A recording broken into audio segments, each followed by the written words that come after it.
everybody, my name is Lindsey, and my tool that I think is essential, and now I cannot live without, is this Elmo.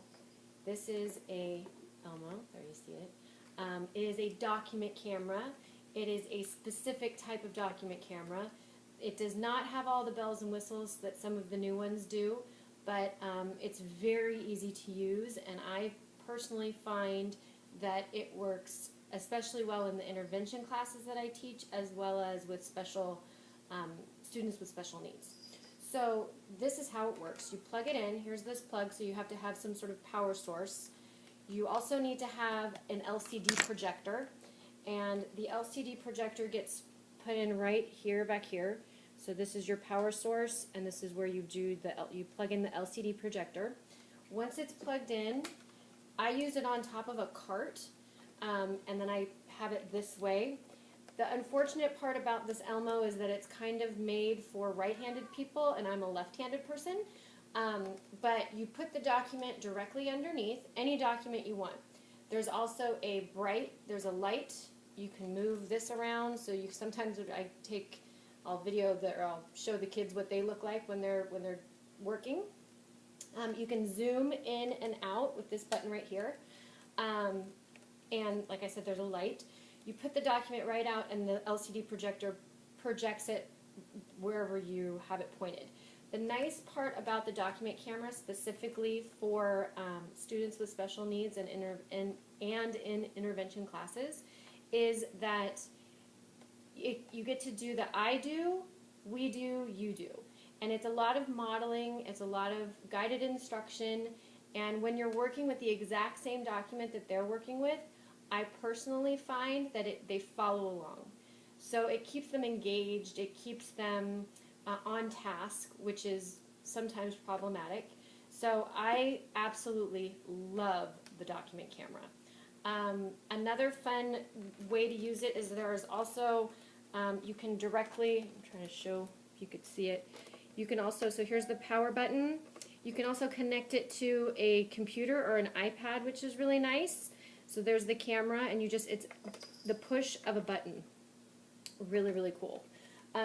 It also, if you want to, if a document shows up by default in a different kind of way, then you can also change the orientation using the menu buttons here, and you can go up and down. That's really kind of nice.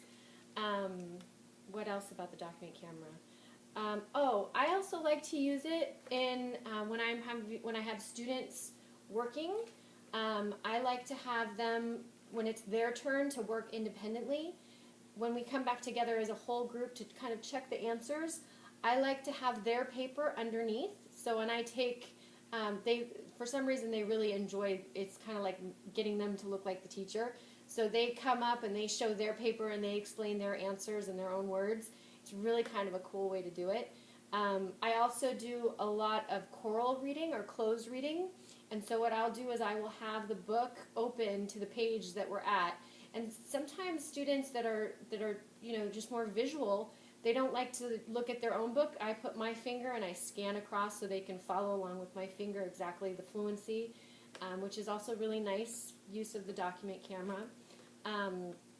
I didn't always have a document camera, and I used it a lot this summer when I taught an SDC English class, and I found it to really just, like I said, it was a wonderful way to keep them engaged.